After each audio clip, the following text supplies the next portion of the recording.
దేవుని మహిమల పేరుతో జరిగే ప్రచారం వేగంగా, విస్తృతంగా ప్రజల్లోకి వెళుతుంది. ప్రజల్లో ఉన్న ఈ బలహీనతను వ్యాపారం చేసుకోవటానికి కొందరు దేవుని మహిమల పేరుతో బూటకపు ప్రచారాన్ని ప్రజల్లోకి పంపుతారు. ఉదాహరణకు, విగ్రహాలు పాలు తాగుతున్నాయని, దేవుని పటం విభూది రాల్చుతుందని టీవీ వాళ్లతో కుమ్మక్కై ప్రచారం చేస్తారు. విగ్రహాలు పాలు తాగుతున్నాయనే ప్రచారం కారణంగా కొన్ని లక్షల లీటర్ల పాలు నేలపాలు అయ్యాయి.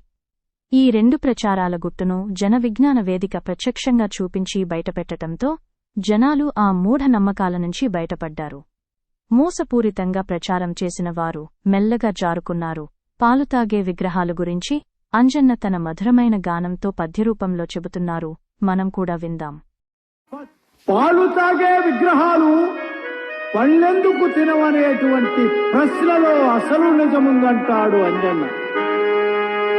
విగ్రహాలు పాలు త్రాగుతున్నాయంటే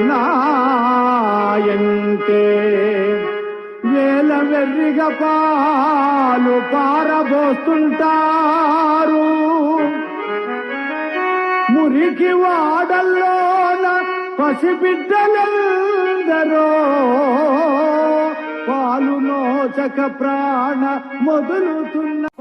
పాలు తాగే విగ్రహాలు పళ్ళెందుకు తినవనేటువంటి ప్రశ్నలో అసలు. జన విజ్ఞాన వేదిక ఉత్తమ పౌర సమాజం కోసం పనిచేస్తున్న స్వచ్ఛంద సంస్థ.